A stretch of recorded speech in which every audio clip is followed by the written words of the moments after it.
gospel reading from the Gospel of Matthew, the Caananite woman.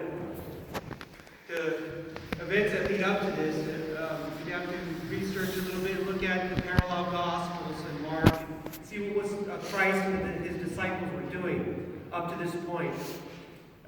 They were out performing miracles and doing many healings. Remember, Christ had sent his disciples out to go and to heal the people of the Jewish lands of Judea.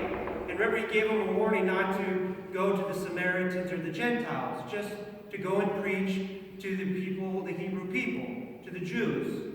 And so this is what they've been doing. And then they got together and Christ did this wonderful miracle of the blessing of the loaves for the 5,000. And so Christ has had these big crowds following him, and so are the disciples. And you can imagine that day in and day out, they're meeting with people who are sick, who are ailing, who are possessed, who they're teaching the Christ's teachings. And so they left the area where they're at to get a little bit of downtime, some quiet time, perhaps prayer time. And this is where they find themselves, in this area of the Gentiles, to go away from the Jews and see if they can find some solitude for a while. Yet they find this Gentile woman. Sometimes in the Gospels, she's a Caananite or a Syro-Phoenician, but she's from outside the land of Judah. And she, coming to Christ, the disciples looking for the healing of her daughter who was possessed of a demon. And the disciples push her away and tell Christ to tell her to go away and stop bothering us. Because they have been told not to do anything for anyone outside the Jews, right? Christ gave them that commandment. And likewise, she comes to Christ and asks for this miracle, this healing, to come to her home and to heal her daughter. And again, he responds that my mission is to the people, the Jewish people, the people of Israel.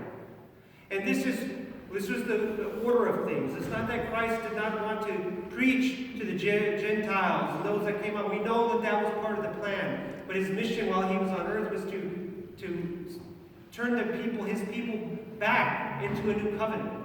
And so he reminds her of this, that this is not his primary mission. But through her faith and her persistence, she continues to ask. And even Christ calls her a dog. And I know it sounds very harsh in our English language, but what he's saying is a common name for Gentiles, for the Jews at that time, because the Gentiles did not follow the prescriptions of the law. So they were unclean, and dogs were unclean. So they made this connection that you're a dog. And she was not offended. In fact, she said, yes, I am. Please, but even the dogs treat with mercy in their master's house. Just give me whatever you can. And this had moved Christ. Her persistence and her humility moved Christ to make this healing according to her faith. According to her faith, it was done, is what he says. And so her daughter was healed of this demon. So let us get to some meat of this, what it means to us in this gospel today. It really means that we should try our best not to be so easily offended, particularly within the walls of the church. I know that the church can be scandalous at times.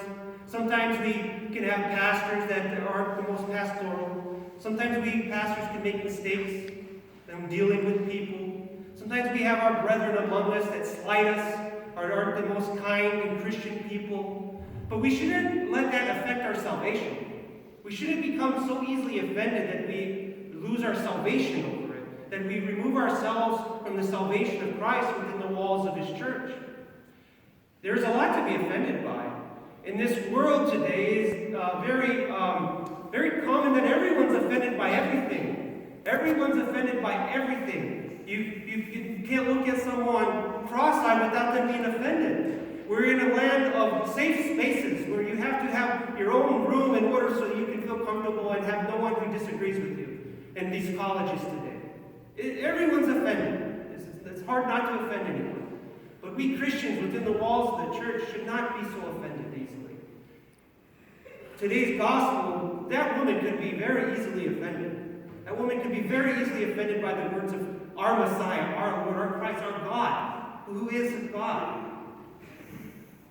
Simple misunderstanding, perhaps.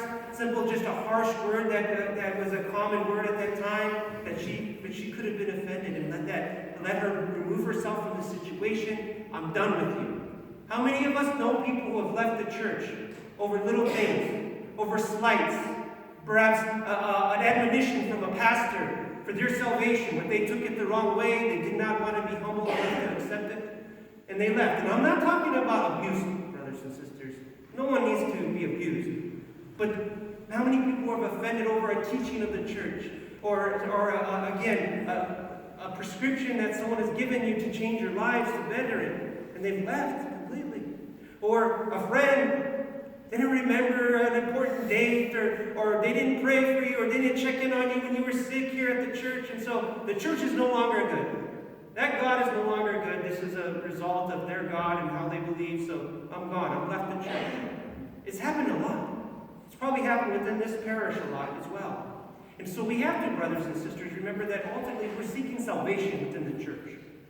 And priests and laymen and bishops even, they're going to make mistakes.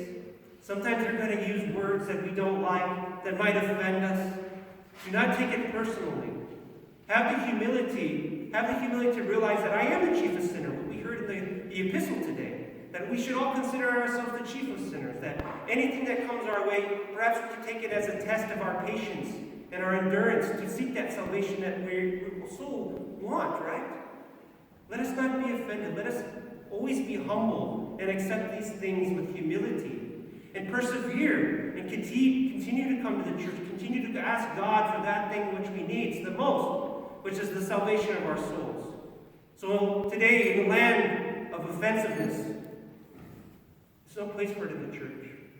Let us be a little bit stronger, brothers and sisters. Let us be a little bit more humble. Let us be a little bit more let us be a little bit more of a fighter for our salvation. Don't let things bother us so much. The gospel says that, Christ says in the gospel that those who would like salvation, like the kingdom of heaven, have to take it by violence. And that means that we have to be strong people of prayer, always seeking our salvation first, and all this periphery, let it go. Let it go. Seek Christ only. Let us not be offended so easily. In the name of God, Father, Son, and Holy Spirit. Amen.